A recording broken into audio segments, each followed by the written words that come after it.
Between 2016 and 2018, the Jak 3 speedrunning scene experienced a period of relatively calm weather. But every so often, an unforeseen storm would shatter the leaderboards in half. And that storm was called Goofy, the most dominant player the game had ever seen. His skill was magnitudes ahead of the rest of the field, and even when he wasn't playing actively, there was always a looming threat of his inevitable return. When he did decide to play, he would always come back better than his former self, and shock the community with times no one thought were humanly reachable.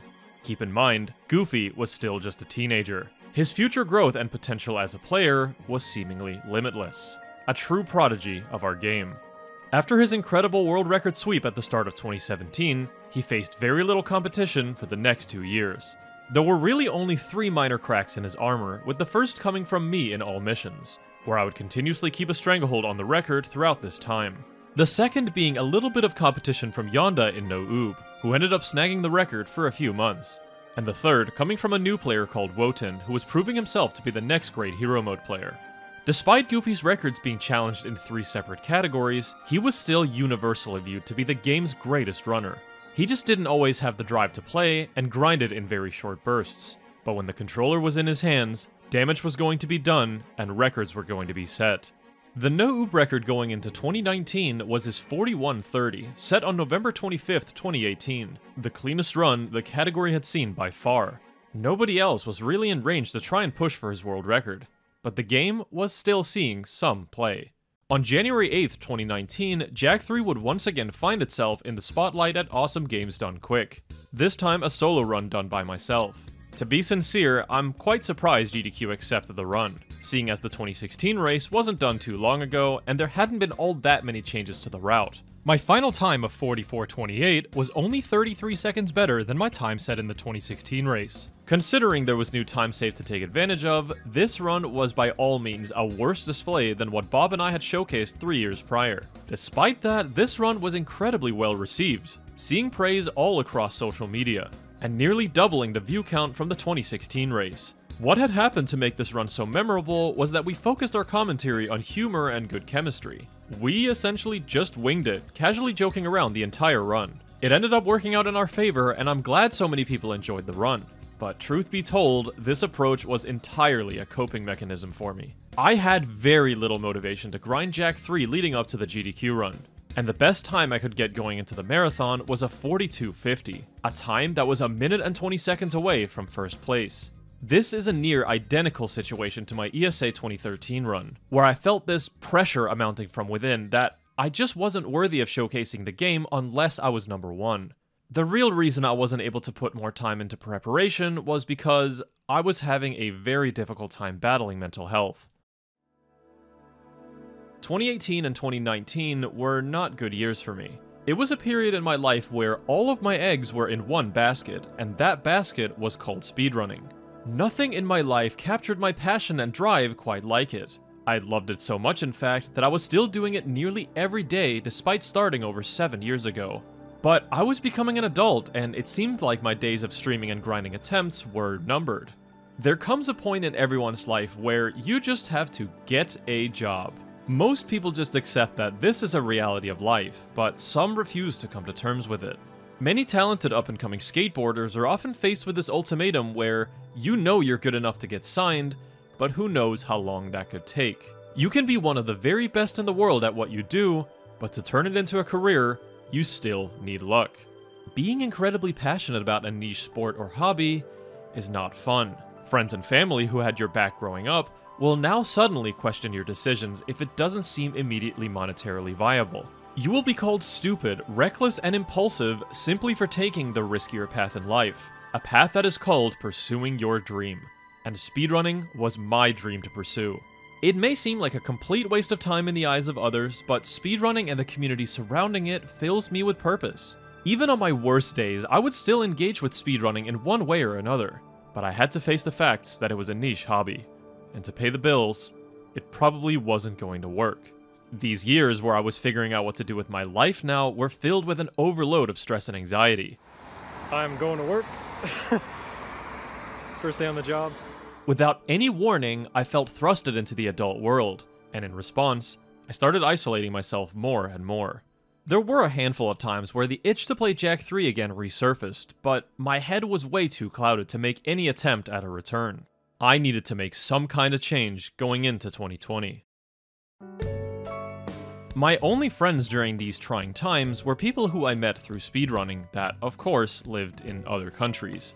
Cypress, who I've mentioned a few times throughout this series, was my best pal, and the both of us were looking to break free from our daily lives. So we made a plan to move in together in the UK for a handful of months. We would take this as an opportunity to get away from all the negativity that troubled us previously, start fresh, and maybe find a new purpose in life. At the start of 2020, I'd made my way to the UK, and things were going great. Right before leaving, I had experimented with making a couple of short scripted YouTube documentaries about Jak 2. With a new mind space, I wanted to try and see what would happen if I branched out to other PlayStation classics and made the videos longer and more ambitious. I was getting a lot of love with each consecutive video, but it was all building up to my big break. And that's when I released The Man Who Broke Spyro in Half. This video single-handedly changed my entire life. I'd gotten some nice pocket money from the previous videos and also from streaming on Twitch in the past, but this was different. I was getting numbers I hadn't seen before. I didn't realize it at the time, but my experimentation with YouTube videos happened to start just as the pandemic began. More people being stuck at home meant my YouTube videos had more eyes on them. From that point on, I never looked back, and I've continued creating YouTube documentaries about speedrunning just like this one ever since. It may have taken 9 years, but my dream had finally become a reality. Speedrunning was now my job. All these years later, I can confidently say I regret nothing. Being able to live off of rambling about nerds going fast in video games is dope. And a huge thanks goes out to everyone who watches these. Your support means the world to me. Creating these videos doesn't come without its thorns, however, as it does often interfere with my competitive side. That is, being the person who actually does the speedrunning. With how time-consuming these videos were becoming, I started finding myself with fewer hours to spend speedrunning, a trend still present today. Cypress and I were also sharing the streaming computer, which made getting back in the groove a bit harder. My original plan was to stay in the UK for just 3 months, but when the pandemic broke out, I couldn't secure a flight back home, so I was stuck. 3 months turned into 4, and 4 months turned into 5. After being absent from speedrunning for so long, the urge was really kicking in. I wanted to come back to Jak 3 No Oob, and deep down, I wanted to get back to number 1. Ever since I'd stopped playing the category in early 2016, I had found a lot of success setting records in other games, so it might be easy to assume that I was feeling pretty confident in my abilities. But with Jak 3 in particular, I wasn't so sure of myself. I hadn't held a world record in any percent, hero mode, or no oob since January 2016, 4.5 years ago. Sure, I had all missions, but that category isn't as optimized, and no one else cared to grind it. None of the people I competed against in any of the other games had anything on Goofy. He was top of the food chain, the final boss of speedrunning. I went on many long late-night walks with Cypress talking about how I wasn't sure if I could really compete with Goofy. I kinda had to face the fact that I was pretty washed up. I knew Goofy was someone who thrived off the competition, so even if I came back and got within range of the record, he would be ready to lower it. But my man Sip was the most supportive friend I could have asked for. He gave me some much needed encouragement. After all, he had seen what I could do in Jak 3 back in the day, and was sure I could still do it. Even if I didn't quite believe in myself, I just had to do what I always do. Try. In July of 2020, I finally caught a flight back home, and it was now time to derust. The challenge of closing a 1 minute and 20-second gap was daunting, but I was going in with a new approach, and it was working. What initially blew me away was your consistency, like, without a doubt. You are one of, no, the most, like, consistent player I think I've ever seen.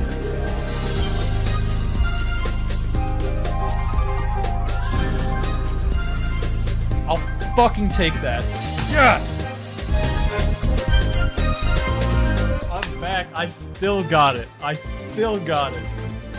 The fact that you're able to, like, still maintain the top level of play and, like, you get up to speed relatively quickly, considering that you're focused on other games at the same time. I think you have that ability to bounce back after a break that a lot of people don't have.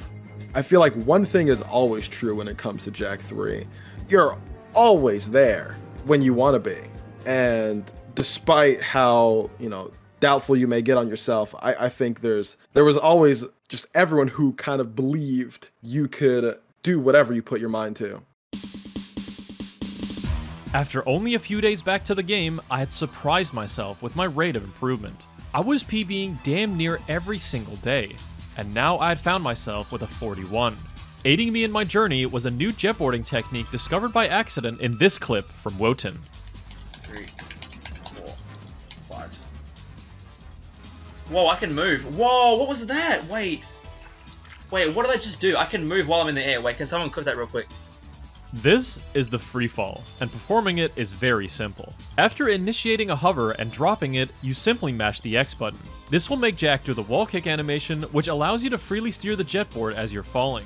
It would take us some time to utilize this trick to the fullest, but my first incorporation of it was in Dark Ship, where I did a massive hover on the right side in the big room and free fell all the way down into the door at the bottom. It only saved a fifth of a second, but I found it much more consistent over the chain Goofy was doing. Another new trick I used was laser skip on the final boss. By firing a supernova at the correct time at the start of the final phase, then quickly clearing all the remaining enemies in time, Errol will bonk his head at the end of the fight after just 4 lasers instead of the usual 5, saving around 7 seconds. I was making great progress, but those next 30 seconds were going to be tough to save. And very quickly, it was about to be more than just 30 seconds. Right on cue, Goofy would be awakened from his slumber. After years of waiting, a challenger had finally emerged worthy of contesting his no-oob record.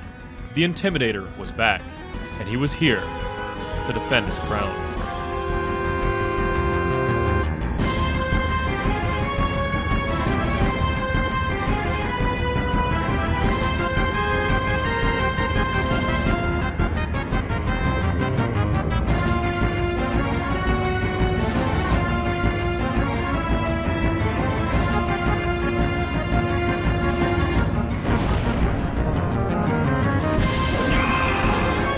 Goofy would fire back with an 8-second record improvement to 41.22, but I was still within the striking zone, so I had to keep pushing.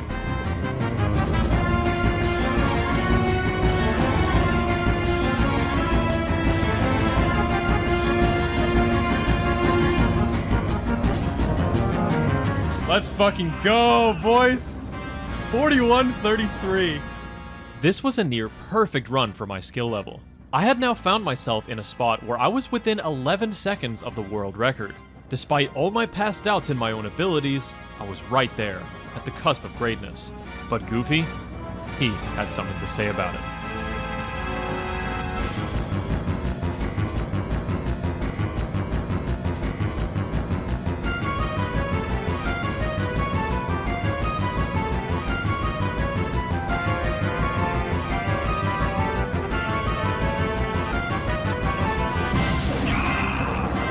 An earth-shattering 41.10, a time I felt like I simply couldn't compete with.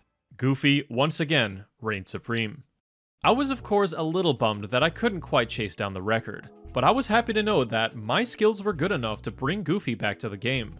For him, the game and its record improvement wasn't that deep. He wasn't trying to maliciously stop me from beating him or anything. He just thrives off the competition and tends to play more when others push him to better himself. I might have been just shy of reaching first place, but I had to take a step back and realize what I had accomplished. A common pitfall for a lot of older speedrunners is comparing their past achievements to the present. For example, if you set a world record in 2015 and then return to the game 5 years later, you'll find that the game and its meta has evolved. Now everyone in the top 10 has essentially surpassed the skill level you were at back in 2014. In most cases, being number 1 back then does not equate to being number 1 now. The game has naturally become more optimized, requiring much more effort to compete at the highest level. I was trying to manage my expectations, and not view my past or current accomplishments with such a black and white lens. My 41.33, while second place, was my best no-oop speedrun to date. I had to put my ego aside and realize this was still a great time. Naturally, I still wanted the record, but I had to take some smaller steps to get there. And I would start by fulfilling this sub-goal that I'd met on my stream, and that was to reach top 3 in every category. I settled my differences with the new any % route, and it really wasn't that bad. I then turned to the very unoptimized 100%, where I ended up lowering the record by that much. And finally came Hero Mode, where I achieved 3rd place pretty easily. But look at the gap between the two above me. Going into 2021, Wotan and Goofy were separated by a single second, and it was looking like a run in under 17 minutes was on the horizon. But breaking this barrier hinged on one thing, pushing a single level to its absolute limits. Enter Breakthrough Ruins. BTR is a nightmare. Nothing short of a nightmare. I did not like BTR. I still do not like BTR. It was countless times that I would be like, yo, I should play Jak 3. I should try to get a good time in Hero Mode. I should check out any percent. And then I just go through the route in my head and I'm like, oh yeah, BTR still exists. I think the main thing is the terrain. It's just awful. Like, everything makes you flip. The enemies make you flip. There are a million different ways that you can just instantly blow up by hitting things the wrong way. Yeah, it's the worst. I honestly want to say it was the hardest mission in the game. It's just a struggle. You're literally just fighting the terrain. The terrain is so wacky. Like, you're driving straight, and then there's a rock in the road, and who knows, like, Jesus takes away. There's the birds that will come in and just scoop you out of your run. What? Dude, no, come on. Oh my god. It's so chaotic. The car feels like it weighs as much as a pin. And like everything that you hit, the car just like flips over. It feels terrible. Throughout time, BTR has been viewed by speedrunners as one of the worst missions in the entire game. Its appearance very late in every category you play made it a massive X factor. With Palace Ruins coming right before and Darkship not soon after, the endgame was turning into a bit of a gauntlet, where significant time could be gained or lost. A trick that was being toyed with to make a 16-minute time possible in Hero Mode was Final Barrier Skip. When you reach the last room in BTR, there are 5 towers you need to destroy to disable the final force field. The end mission trigger that lies beyond it is still active, however, and could be reached without disabling the barrier. Goofy was able to showcase as early as 2016 that you could get the car over the barrier with a crazy boost, but it was incredibly inconsistent and only saved around 12 seconds. But 12 seconds was now becoming a huge deal in Hero Mode, and so, Goofy, Wotan, and I set out to find a new method, the bounce method. By driving up the stairs towards the final barrier and bumping into it at the right speed, the nose of the vehicle would bounce backwards. By jumping and boosting at the correct time, you could get over the final barrier much more reliably. Reaching the trick didn't come without its issues, however, as you would have to perform more daunting tricks earlier in the level. Tricks that had a lot of reward behind them and gave the level some much needed appeal. When you like start dabbling into like the speed tech of it, it's really, really cool. I mean, you made a whole video over it, but there's so much depth to it. Getting good at BTR was like the holy grail, because you could just tell like there was such a stark difference in a good BTR between a top player and somebody who was like right on the cusp.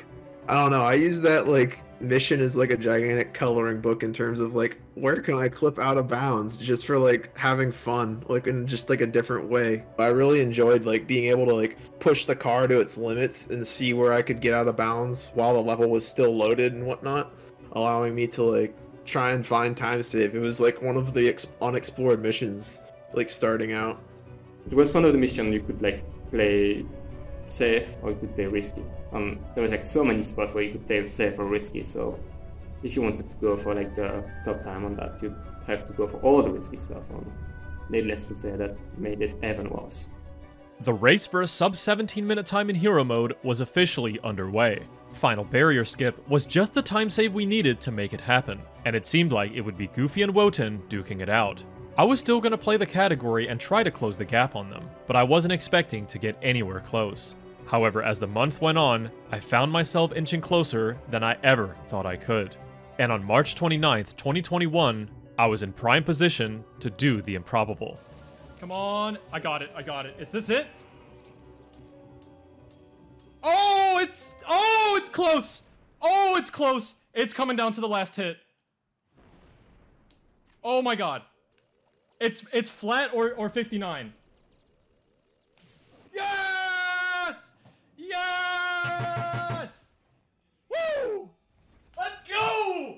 Let's fucking go! Yes! Fuck yes! After not holding a world record in any of the 3 main any percent categories in over 5 years, I had broken that streak in the most stunning way. I had gotten to the 16 first, despite having very little hero mode experience prior. Now, there wasn't a hair of doubt left. The confidence had fully returned. I could truly do whatever I set my mind to. Goofy and Wotan would also eventually end up achieving 16-minute times, and I highly recommend you go check out my BTR video for a deeper dive into this era of the game. Following the hero mode grind, I had my sights on any percent, where I would get the record by 4 seconds using final barrier skip. After feeling washed up and unable to keep up, I was actually setting records again. But the Jak 3 burnout did eventually get to me, and I would spend the next 7 months focusing on other games. But the itch would return at the tail end of 2021, and this time, no oob was in my crosshairs. Goofy's 4110 was not going to be taken down easily. His early game had a near perfect flag proxy and 5 doubles on satellite. He had utilized the freefall for the first hover in Ecomine to preserve his momentum into the next section, saving a couple of seconds. His BTR and Darkship went essentially flawless too, with a 1:55 segment for BTR and a 4:11 on the in-game timer at the final door in Darkship, the fastest these 2 missions had ever been done in a world record run. There were 2 obvious blemishes in the run though, with one being a really unfortunate rotator room. This included a death to crossing the first rotator, which is still pseudo-luck dependent, and another because he missed a loading trigger. He also missed Fast Cycle Terraformer, a very nerve-wracking strat to hit under pressure. The mistakes were small, but it did leave room for a potential sub 41. Starting in December, I would begin grinding runs again, and got myself a 41-21 after about a week of playing. Despite significantly improving my consistency overall, it was hard to cleanly get through the final endgame missions with any form of regularity. That's run over. Yep. I mean, what can I do? Like, what was I supposed to do there? This is what a typical run of mine would look like. A head after the precursor robot, and then one of the final missions would strike, killing the run in an instant. One thing I like about Jak 3 is that it starts off a little slower, but as you move on in the game, things get way more difficult. Personally, I love like a difficult end game. It really, like, I think it proves to yourself and to the people watching, like, when you pull off this end game stuff, you're legit, like, you're sick at the game. And so I think, yeah, Jak 3, especially the end game, separates the boys from the men. On this run in particular, I was so fed up having lost so many runs to this last stretch, so I decided to go balls to the wall with Final Barrier Skip. The reason Final Barrier Skip had not been standard in no oob runs came down to 2 things. First, the trick is 33 minutes into the run as opposed to 8 in hero mode. Secondly, hero mode runs have the invincibility secret active during runs, which makes the car unable to explode after flipping over the barrier. You don't have the secret unlocked in no oob, and if you land the wrong way, even after finishing the mission, the game would hardlock after skipping the cutscene, immediately ending your run. But fuck it, I was 20 seconds behind on this run. It was basically dead. Might as well try.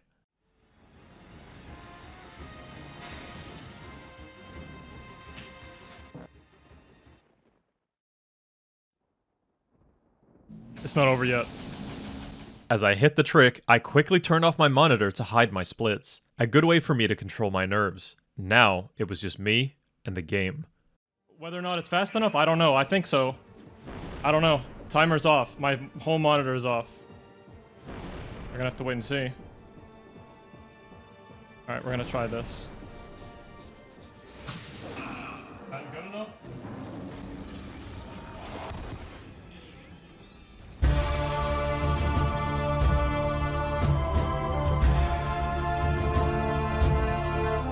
I had finally done it. Yes, it was a measly 1 second record, but we take those. I couldn't believe the way I achieved this. It was the most scuffed run ever. When I went to turn on my monitor, I was like, dude, that was a good final boss. That should be a PB, right? I was expecting like 41-15, like kind of barely or whatever. 09. I did it with this run. Look at that Palace Ruins. I lost 25 seconds on Palace Ruins. Holy fuck, that BTR and that final boss was legendary. I was happy the monkey was finally off my back, but there was no way Goofy was gonna take this sitting down. And sure enough, he began derusting right away to take the record back. The big question now was whether or not Final Barrier Skip was going to be the new standard in top-level no-oob runs. Well, we would get that answer just 9 days later.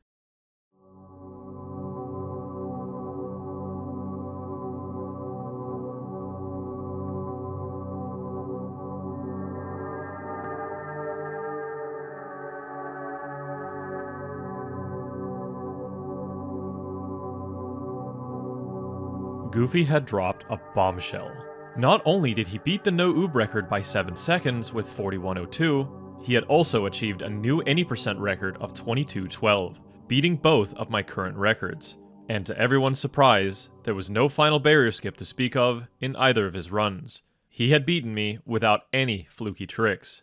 The rivalry was slowly heating up.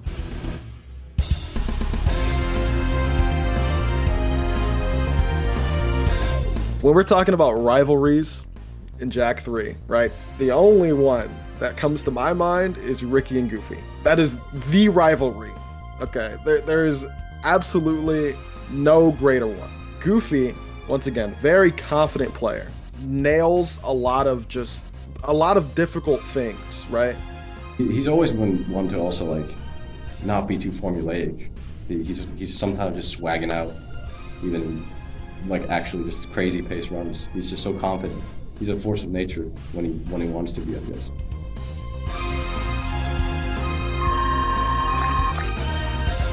His jetboarding is just like one of the best, if not the best, that the game's ever seen. I feel like he was just super good at just feeling the game out. He would just do things off of intuition and they would work. And just being able to swag the hell out with every run he did. I think Goofy's weakness is, you know, the missions that are less cared about, like, let's say, defend Ashland. Comparatively, Ricky's more of an all-arounder. All the little things that people may not care about, Ricky really cares about optimizing and getting right every single time. You feel like you're much more maybe complete speedrunner in that sense, and you do things by the book, do things proper, and you get the time you set out for, and you push yourself and you push the category. Consistent. That's how I would describe your playstyle. Consistent. In the long run with speedrunning, consistent playstyle is a good way to go about your journey and improve on yourself. Yeah, the first thing that comes to mind when I think of your playstyle is smooth and calculated. You're kind of the only person that has that tenacity to sit down and lab stuff out to the extent that you do and learn the game and learn why this works and why this doesn't. Some strats you do, like on the jetboard, some lines that you do may not be considered the fastest like task route, but in real world scenarios they always end up faster in your runs because you've chosen a route that's consistent and smooth. I think that's what makes you a great player. Two players with completely different strengths and weaknesses were staring straight at sub 41, and it seemed like any run could do it. With or without Final Barrier Skip, the time was very within reach. On December 30th, 2021, I would be ahead with a lead of -14 after Precursor Robot. And despite not being ahead by that much, I was starting to feel a bit nervy as the difficult endgame approached. I cleaned up that awful Palace Ruins from my last run and was now incredibly far ahead. Entering BTR at a whopping -35, there was simply no need to go for Final Barrier Skip. I cruised to the end, and the next minute barrier would be broken. Oh, it's a 40 alright. Let's fucking go, boys. That's the first 40 in no-oob. Hell yeah. 40-51. 402 final boss. Suck my fucking dick. Alright, take it easy, man. 40-51 was the new record, a solid time to mark the end of 2021. And going into 2022, the category was looking to carry on its momentum. The competition with Goofy was thrilling, and while he let me have the record for the foreseeable future, new competitors were starting to make a charge up the leaderboards. Twilight Emma and Septerna were two incredible runners at Jak 1 and 2 respectively, so it comes as no surprise to see them enter the top 10 with 43-minute times. The Stellar was an incredibly skilled runner who started taking the community by storm, as he would post impressive times in all of the Jak games during the height of the pandemic, and he was now closing in on top 5. The old crew of Raccoon, Mickey, and Yonda had all but stopped playing, but there was one oldie who couldn't seem to put the game down.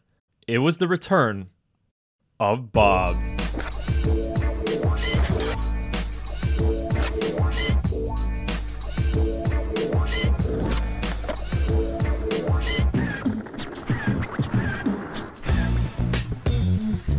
Bob was the kind of player who kinda came and went. Everyone in the community enjoyed his presence, but nobody ever knew how long he would stick around when he would make his occasional return to speedrunning. He hadn't touched Jak 3 since February 2018, but decided to come back around the time I was trying to chase down Goofy's 4110. He managed to place himself just under a minute off the record with a respectable 4205 before moving on again. This placed Goofy, me, and Bob in the top 3. Just like nostalgic old times. But now entering 2022, a new challenger had surpassed Bob with a 4202, Aslov. Much like Stellar, Aslov was a player who shot up the leaderboards during the pandemic, and managed to get his first couple of world records in Jak 1. His place in the top 3 of No Oob was almost expected, as he was one of the fastest improving players the community has ever seen. The leaderboard was all of a sudden stacked with new faces, and my record was about to be in some serious jeopardy. A couple of weeks into 2022, Septerna would swiftly improve his PB to a 4213, kicking Yonda out of the top 5. 2 days prior, Stellar had also achieved a 4218, finding himself right in the middle of the pack, but would continue to grind for better, as he had a personal goal to achieve a 41. On January 14th, Stellar would be on pace for it from the get-go, with 6 doubles on Satellite. He would extend his lead to 20 seconds in the Temple, where he would navigate around the gates in a unique way by doing extended uppercuts beneath them, instead of leaping over them with the Wave Concussor. His execution and luck so far was extraordinary, but the run was about to shift into overdrive with this, Defend Ashland.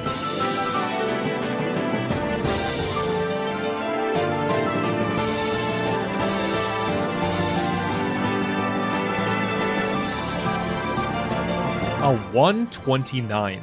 Literally the fastest Defend Ashland anyone has ever seen. Stellar's chances of a 41 was now being pushed to the wayside, as everyone watching realized he was capable of something much greater. Time to clutch up.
A 41.02 after retiming, 11 seconds away from the world record, in what Stellar calls maybe the best run of anything he's ever done.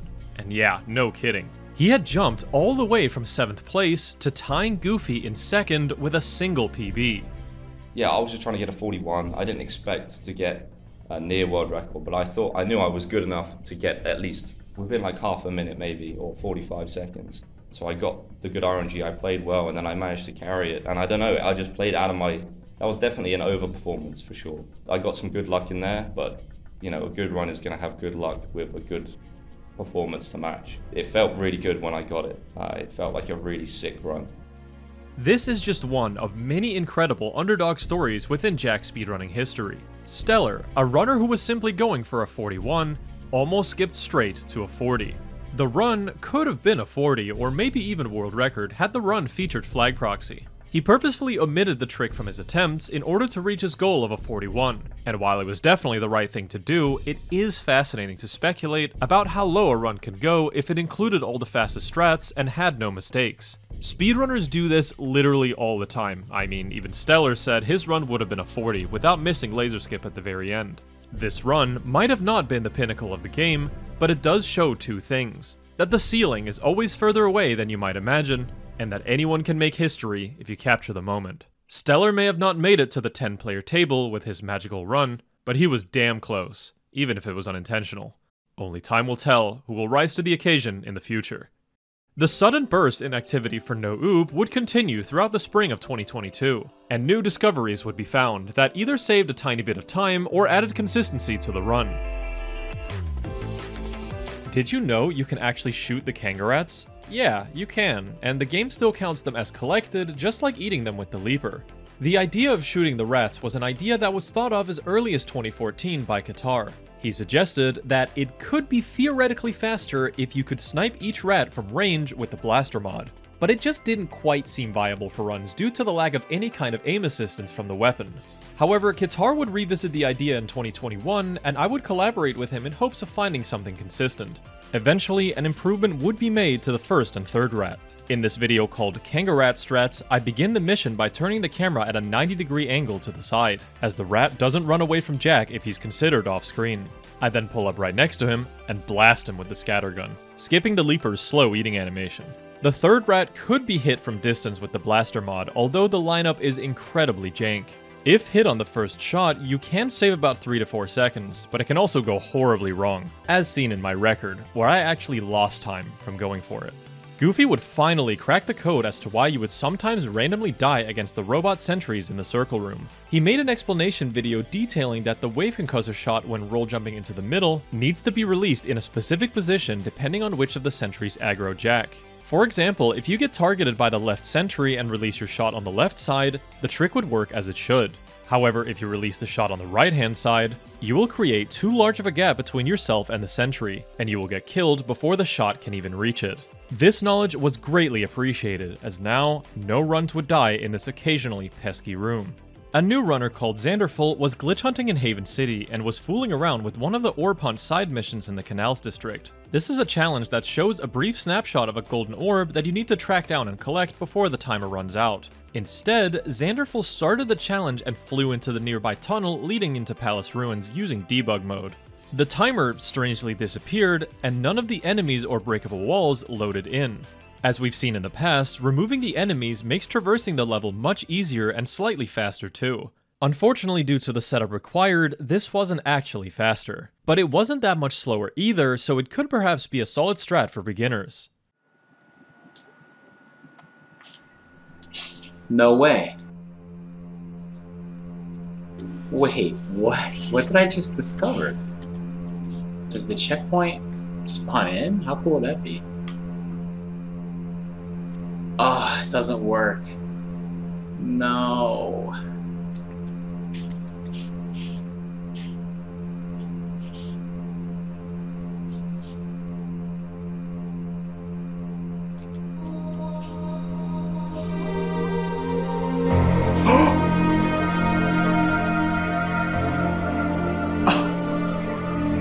I think I just discovered like a skip in this game.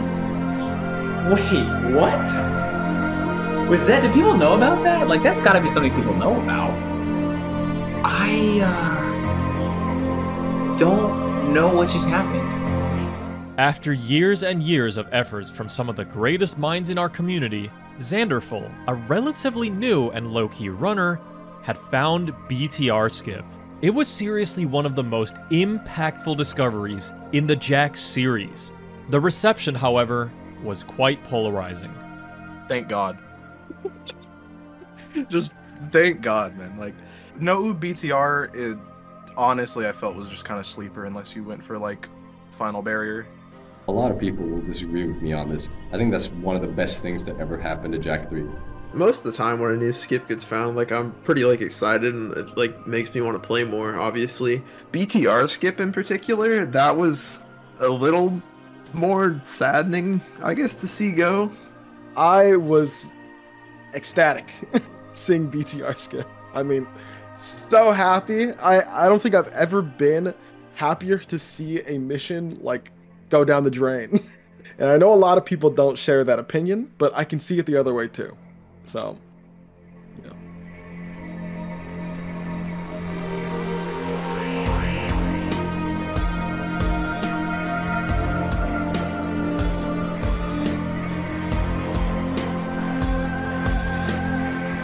But at the same time, it was a bit sad because it took away some of the, maybe a bit of the skill of BTR. Now that that's BTR skips in like every category almost. It's kind of blessing and a curse, really. And that's as somebody who doesn't like the level. Even though I don't like the level, I think it's a bit sad that it's gone now, and maybe we won't ever see it again. But even I was like disappointed because I was looking forward to that challenge of like pushing myself to that next level, and I felt like that potential reward kind of got jerked out from underneath me. But I mean, time saves time save. You know, we're speedrunners at the end of the day. We're supposed to go for the fastest stuff. I will miss the skill cap and the whole suspense build up all the way to BTR, and then like you get it and then it's like, holy moly, we're in the end game now. I will miss that, but there is always a new era. Regardless of whether or not you like the change to the mission, the community had to move forward. BTR skip was faster, and it saved 33 seconds by jetboarding through the level over using the car. It's a bit surprising it took us this long to figure out BTR skip, as Xander's discovery wasn't very complex. Dex had found a slower version of the trick back in 2021, so the leads were there to make it possible. Back when Xander walked into the tunnel with the side mission active, he prevented the actual Palace Ruins mission from starting, and thus it prevented any entities within the level from spawning. This includes the enemies and breakable walls. The same rule applies in BTR. Since the side mission is still active, the BTR mission doesn't start, and you're essentially just going through an empty level with no entities spawned in. On top of the enemies, barriers, and their associated towers being absent, the car itself is also gone, which is why Jack spawns on foot. One final entity that's crucially missing too is the end mission trigger, but fortunately there was a workaround to make it spawn back in. For some inexplicable reason, the developers added on-foot checkpoints that no casual player would ever encounter, as you are always meant to play through this level in the car. This aligned perfectly for runners, as restarting the mission after crossing one of these checkpoints, typically seen right here near the water shortcut, would not only warp you further into the level, it would also deactivate the side mission from the canals. With the side mission gone, entities would now spawn in, including the end mission trigger, and you can now jetboard your way over to the final barrier to finish the level.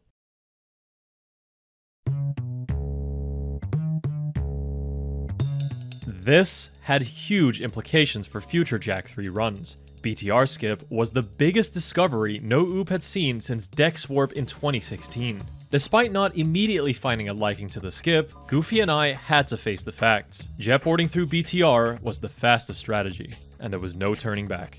If you wanted to stay competitive, you had to do BTR skip, and Goofy would fire up attempts on the same day the skip was found.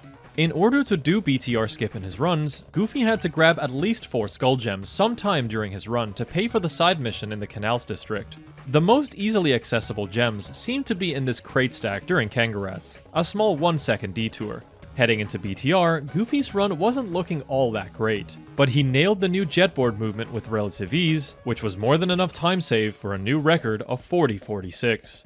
Seeing Goofy's new time, I felt motivated to try and take the record back. Being a bit rusty, I took some fairly slow starts, including this second try flag proxy, putting me at a 10-second disadvantage from the get-go.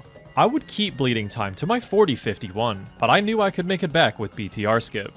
One scary side effect with having to carry the side mission all the way to BTR is that you cannot die at any time during Palace Ruins. If you do, you lose the side mission, and it's effectively run over, as you have to do BTR in the car again.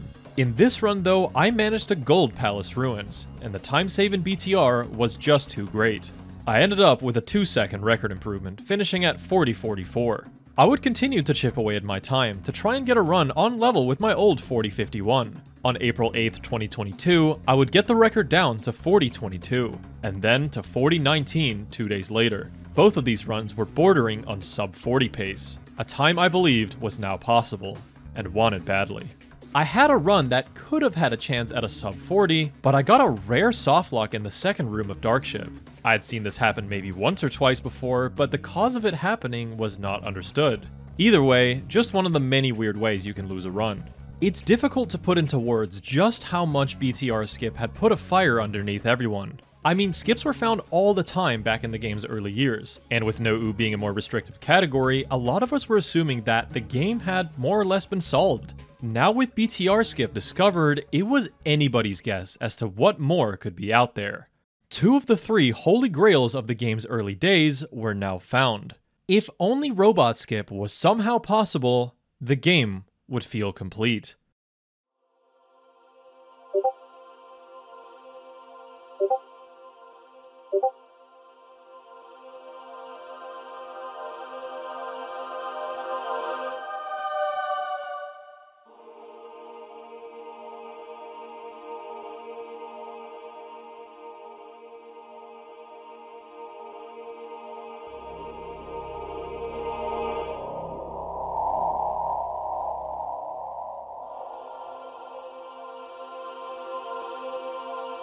Once I hit the first dark bomb and I saw that he was just gone, I was like, there's no way.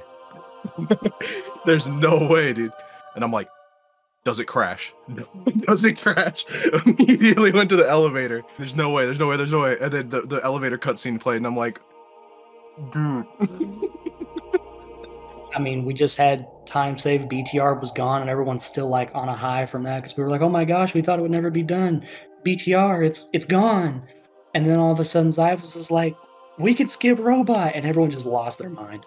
It was just like a minute shaved off the run. It was absolutely bananas, dude. After a category like No Oob that was pretty solved almost, where there was nothing really found. See one thing like that is crazy. See another skip happen 9 days after? That's pretty crazy.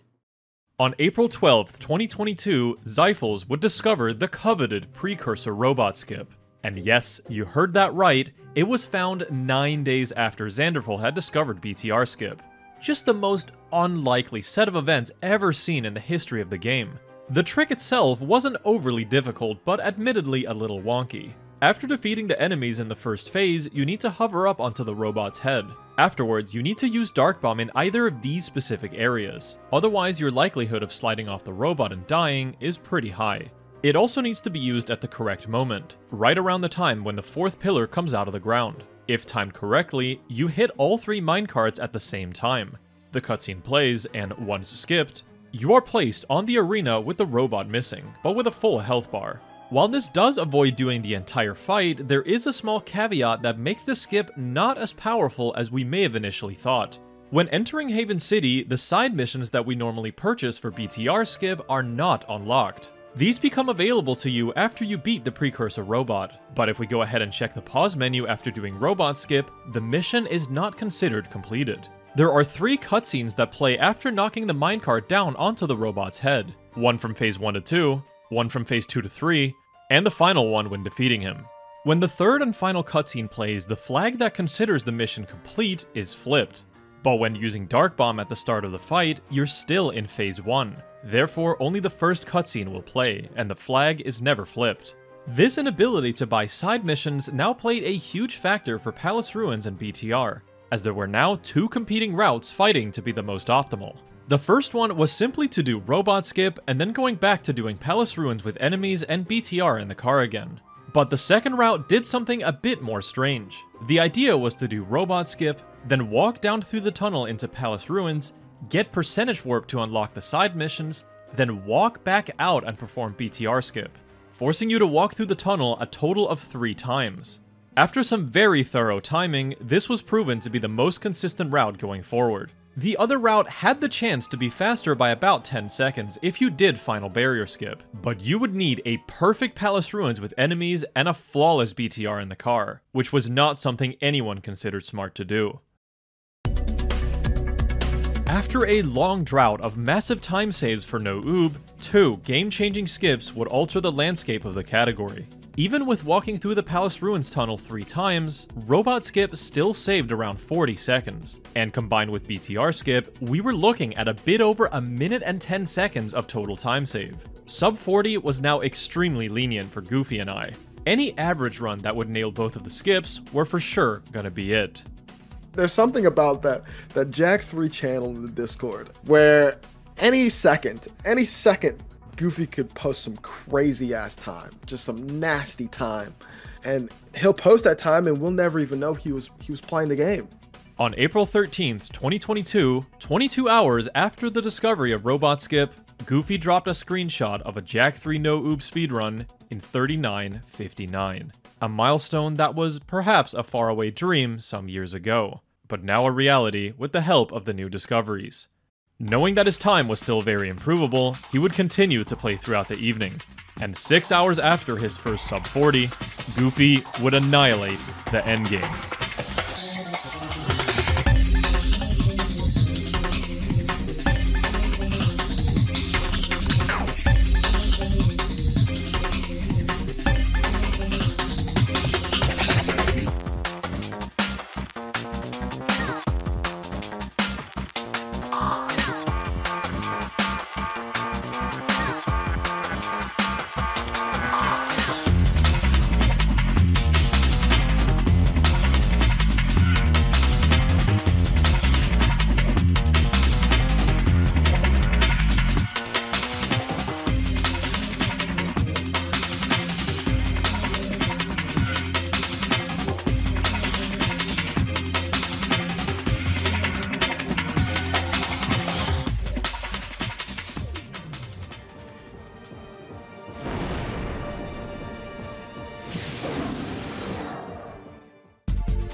He does a whole lot of nothing for a long period of time, it feels like, and then he'll just drop a screenshot with a timer or something. He won't tell you whether it's a PB, a world record, or what. It'll just be, you know, the spinning pack of new ports and the new PB time, and it's just, and that's how he always is. If there's a new skip, he'll just come out and destroy whatever it is in almost no time. You know, not only does he just show up out of nowhere and only has to do like, it seems like a handful of runs before he gets a record time, it's how effortless he tends to make it look. And I mean, he suffers from the same stuff like a lot of other runners do. You know, of course Goof gets bad RNG and has to reset. But, you know, when he's like on a heater, he looks like he was just born to play the game sometimes. Once he does some runs, man, you never know where this man's going to take any record. Like, truly. He's just a machine. He's a machine. Yeah, I just did another run after that and played, I don't know, freakishly well for just that short period of time. Obviously, there was a lot of time save still left to be squeezed, but for playing for such a short amount of time, I think that was a really good run. And a good run it was. Goofy had nailed the new skips with ease in seemingly no time at all. With the enemies gone from Palace Ruins once more, the level was on easy mode for him. He knows this level like the back of his pocket, and the movement showed it. At the end of BTR, Goofy manages to fall directly into the trigger after hovering over the final barrier, a small time save that you aren't guaranteed to get every time. It came to me as no surprise to see Goofy get so amped up from all the new skip discoveries, but I was not expecting him to leap so far ahead. Even though we were both competing for the top spot, I was genuinely excited to see him set these crazy times, and I'm confident he felt the same way when he saw me succeed. It truly felt like a united effort in pushing the game lower. There was no bitterness or animosity, just a friendly rivalry between two competitors. Back in January of the same year, Goofy and I had met up for the very first time at WAM 2022, a smaller invitational event featuring many prominent PlayStation runners. We decided to perform a 2-player 1-controller run of Jak 3 No Oob with very little practice. Surprisingly, we actually did fairly well overall. With our movement being nearly identical in many of the game's areas, our brains were just tuned into the same frequency. Since the run wasn't all that serious, we decided to go for some absolutely stupid swag strats. Oh shit! Jump, jump, jump. Yeah, we got it. Yeah, shout out to Avi. Guys, I got a question. Yo, what up? Are you gonna be pussy, or are you gonna do final barrier scale? Pussy. I mean, What? There's one still up there, but I'd rather. Oh my fucking god! Brains in sync. People, they need it the most, but The brains are in sync. Look at us fucking go! Oh my god. 407's pretty fucking good. I think my PB had a worse one, to be honest. Jesus Christ, that was fucking good. Let's go. The cherry on top was hitting normal cycle on Terraformer in first person. We finished our run with 55-11, and I think everyone in the room and Twitch chat had a great time watching it all unfold. Even if the environment was a bit more casual, it was fun to showcase the game in front of an audience again. So I had the idea to submit a no-oob raise for ESA Summer 2022. I tried to rope in as many top players as I could for a submission, and I talked Goofy, Stellar, and Bob into doing a 4-way race. Now all we could do was wait and hope they accept. By the end of April 2022, the gap between Goofy and the rest of the field had closed a bit. Bob had toyed with the idea of seriously pursuing the record again, as he was getting fairly close. His last record in the game was his no-oob 4410, set all the way back in January of 2016. So if he could pull it off today, it would be his first record in over 6 years. He had sporadically played through the year to keep his spot in the top 5, but to push for number 1, it was a matter of time and commitment. I was also trying to catch up to Goofy and take the record back. I knew I could beat it, but could only muster together a few small improvements. I just needed the right run to line up. Eventually, I would catch a break, with a 6 double satellite start and a very fast Ashland. I ended up taking a death to jetboarding across the rotator, but this was still on pace due to the great start. Then, I would have this Palace Ruins.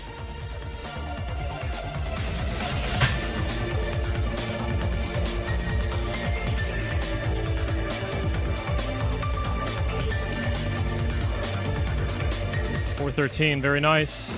Okay. Tell your friends, tell your grandma, tell your dog, tell everybody. We might have something here.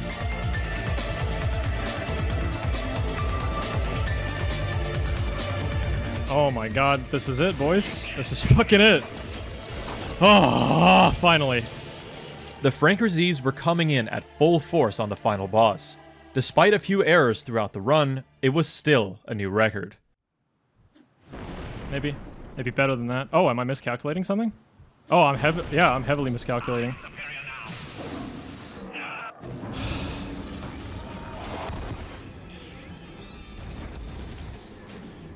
Fucking finally did it. God damn it.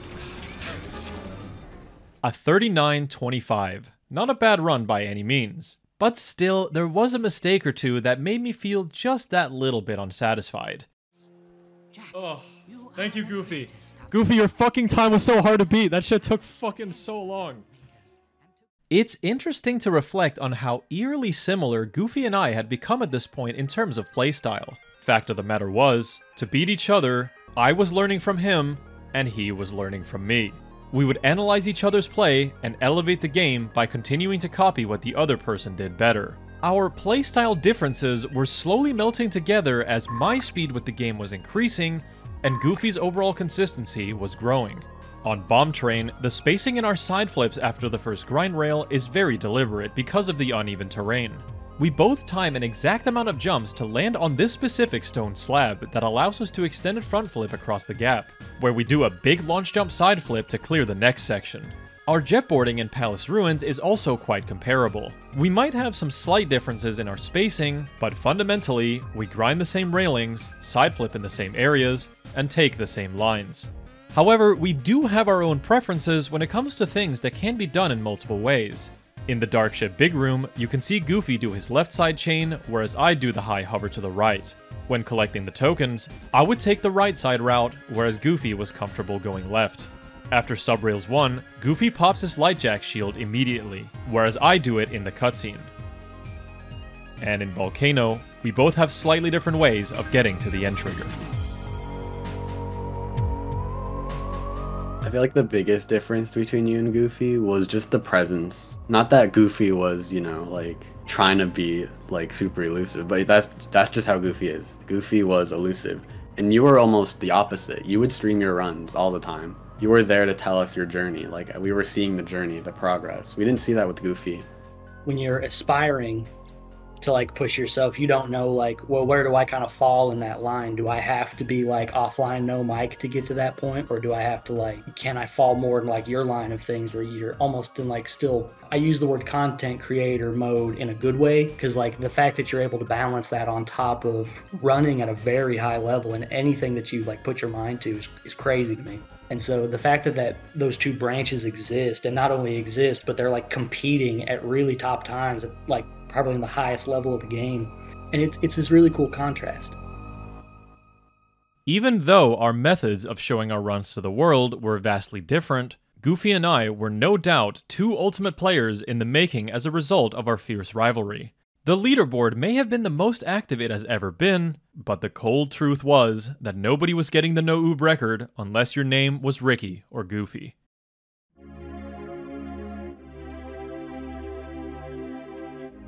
Perhaps the only exception to this rule was Bob. He had now inched very close, getting himself a 39.55, just a few hours after I'd gotten the record back. His run notably had a sloppy early game, but after Defend Ashland, he was able to keep up with Goofy and I on the jetboard. Bob was right on that line, where it was possible that he could get back to the top, but needed a run where he strung everything together. It was a big mental hurdle that he had to get over. A big reason we were all going so hard on No Oob now was because ESA had accepted our submission. Unfortunately, Goofy was unable to attend the event and Stellar ended up catching COVID. So it seemed like it was Ricky versus Bob for round 2. Last seen back in January of 2016. An exciting rematch from 6 years ago. Right after the news about the ESA race, some new time save would be discovered on 2 rather overlooked sets of missions. The subrails. Longtime viewer of mine, Ink Blowout, would discover that hugging the inside of the walls would save time over staying in the middle. Due to the curvature of the subrails, staying on the inside line reduced travel time overall. This would save 1 second in the first subrails mission, and about 3 in the second one. But there's more. At the end of the second subrails mission, Ink also found that you could yeet the car off at the end to save another second or 2 by landing upside down. We've known for a while that being upside down accelerates the vehicle much quicker, but was generally not seen as viable because it becomes rather uncontrollable. No, no, no, no, no, no, no, no, no, no, no, no! Oh my god!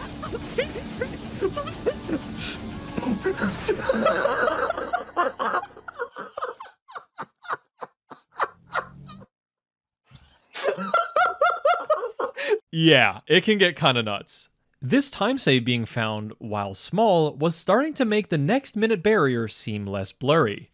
It was like 2014 again, where 38 just might be on the radar, but only if you could find a few more optimizations. And so, I got in the lab and started scouring every corner of the game. I first found an improvement for cave skip. While waiting for the hole in the wall to be created on the outside, I kept spinning to damage the car down to a slither of health. I did this to intentionally crash the Tough Puppy into the wall right as I entered the inner chamber. This death warp was ever so slightly faster than the old way, where you would get out of the car and destroy it manually with your weapons. I then took the time to investigate how Defend Ashland actually worked. For years, we've had a few instances of what's known as the fast ending. First seen in this clip from Lost all the way back in 2013. This kind of phantom time save was not understood for the longest time, but I finally figured it out. It all boils down to keeping track of the 3 Marauder vehicles when the fight begins. It's important to try and destroy these vehicles around the same time when there's around 42 Marauders left. You'll then get a second wave of cars spawning in, 2 fairly close to the Oasis, and 1 far out to the side. If you can keep these vehicles alive until there's around 6 to 10 Marauders left, then destroy them all at the same time, you'll achieve the fast ending, saving a lot of time. If one of the cars ends up blowing up early, you'll get another spawn to replace it. And you have to painfully wait for the vehicle to get near you, and even if you destroy it quickly, the mission will just take forever to finish. At its core, the mission is still very luck-based. But if you fulfill the criteria, a fast ending can make or break your run. Especially with the game this optimized. 38 was now starting to look just that bit more realistic. First of all, I was like, I just don't see how it's possible. I remember just looking at the times and I was just like, I don't even see how it's possible. You'd have to play so clean, so everything would have to go right, and you just have to do every split like right on the money. I really admire the fact that you go for the seconds. When it was like down to the wire optimized, you would just be like, okay, let's go. Something that saves a second, sure. You're very meticulous with like the time save. I feel like a lot of other people are just kind of like, I'm going fast. Ricky, you have this very like methodical and well thought out way of doing things. Like, you know exactly what you need to do to get this time, and you're going to consistently get there. And I think that's just a testament to why you're able to hang in every era that you're in. Not even just hang, but thrive. With how much I'd improved my game in the last few months, I was hoping to carry the momentum and keep the #1 spot heading into ESA. And for that to happen, I needed to keep lowering the time, to the point where it would be very difficult to contest, even for the all-time greats. So I had my sights set on 38, a time I knew was possible, but just barely. It had been nearly 10 years since I started running Jak 3. I've had my fair share of glory, but I've also gone through countless defeats. I experienced being trashed by Lapagna, outpaced by Raccoon, obsoleted by Yankee and Bob, and outright humiliated by Goofy. Not only that, I've never really had a run of the game that I considered great. But now, that was going to change. All of the years of experience and knowledge had led to this grind. In the summer of 2022, I wasn't just ready to play, I was ready to achieve my ultimate run.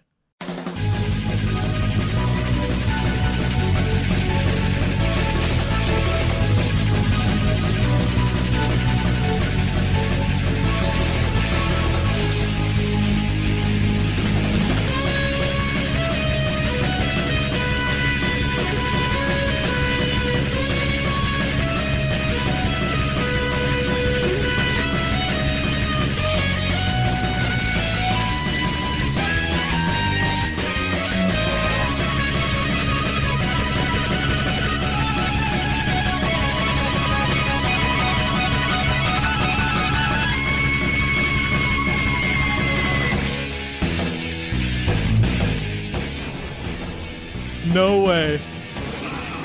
4 minutes! The final boss was 4 flat.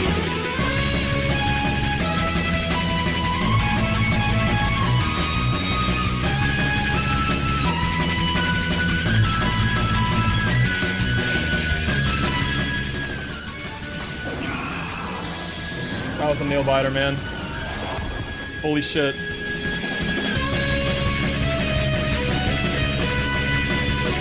Yes!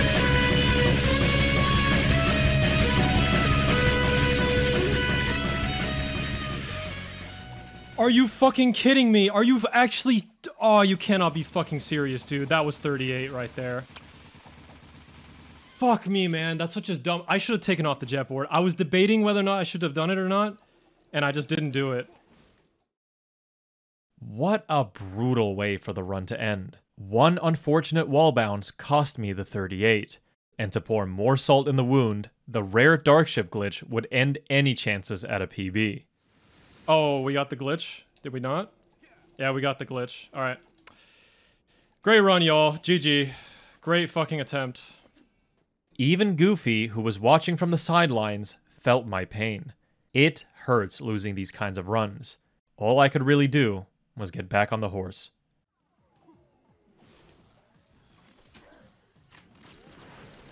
Come on. You're kidding me. Oh, he spawned. He just spawned super late.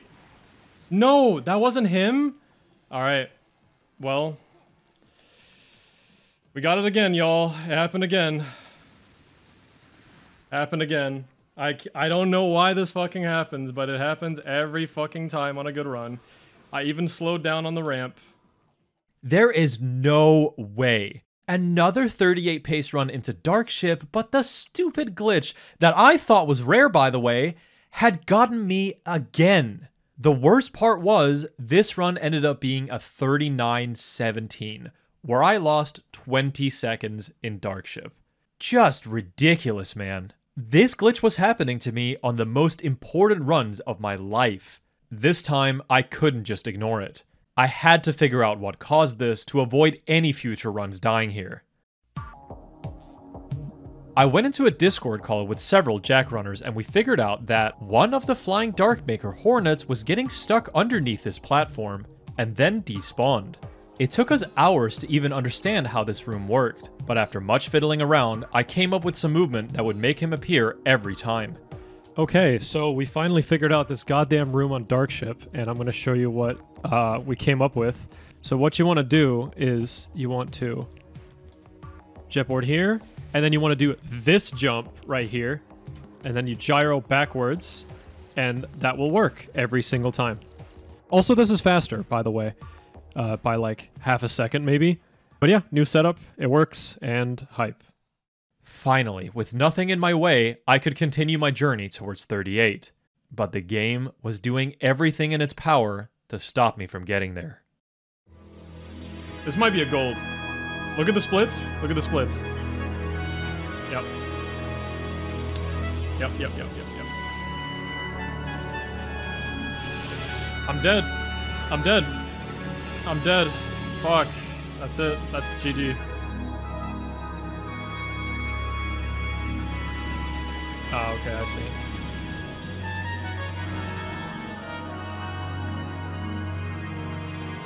What?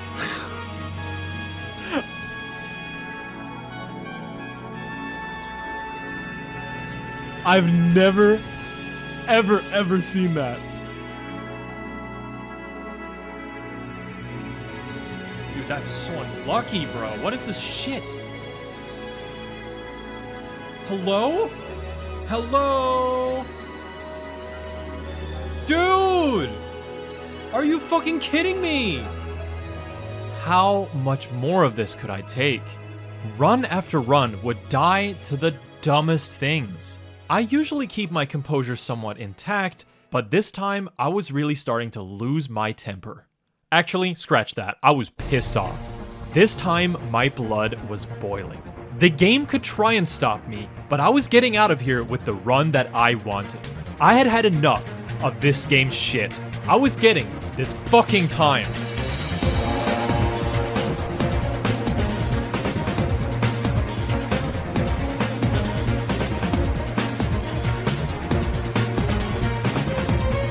Come on, baby.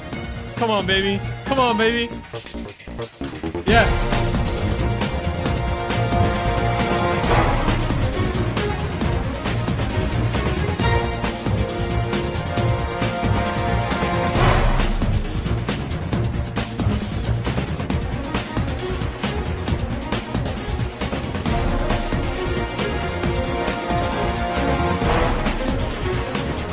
Oh, it's ticking. Come on! Yes! Okay! Oh, shit!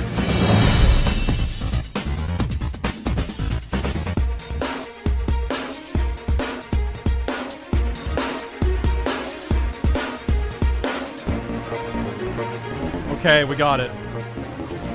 39:02. That's a new record.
Come on.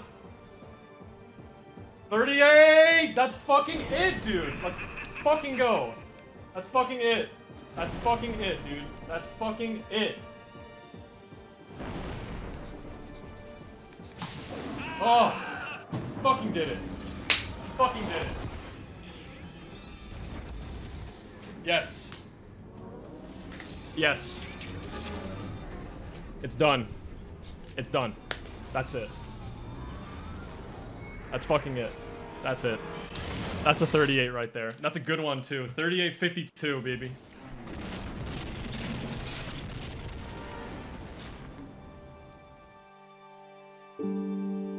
I remember being like, this is one of the best Jack 3 runs I've seen because it felt like very ahead of the competition. Even though you and Goofy are similar skill levels, it still felt like, okay, this is gonna stand for a really long time.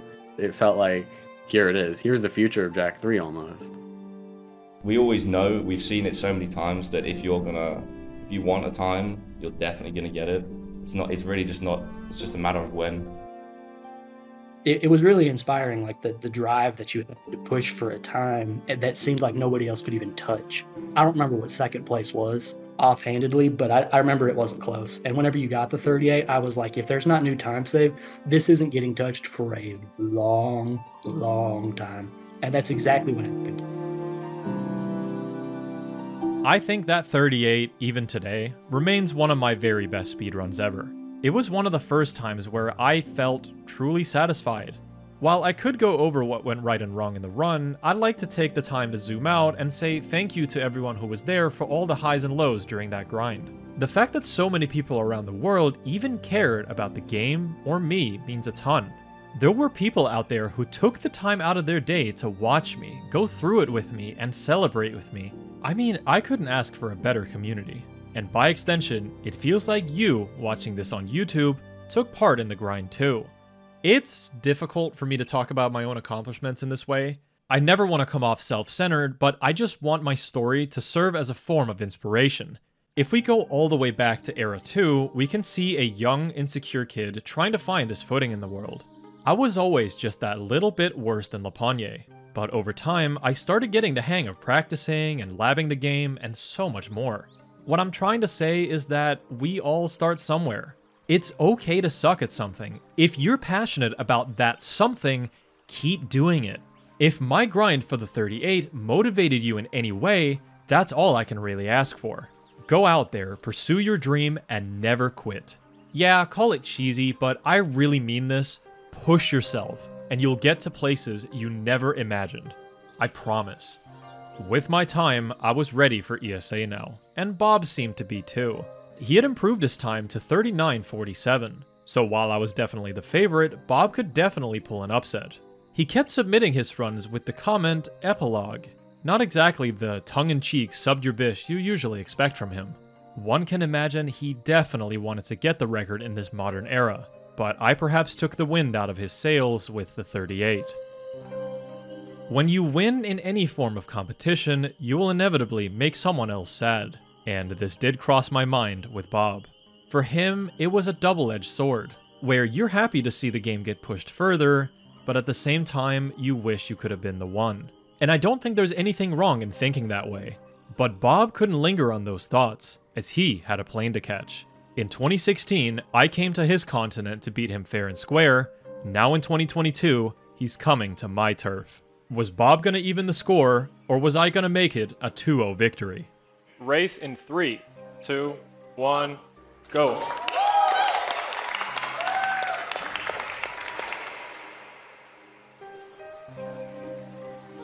Thanks for watching. If you liked the video, please consider subscribing or supporting me on Patreon. Take care, and I'll see you next time for the finale, Era 9.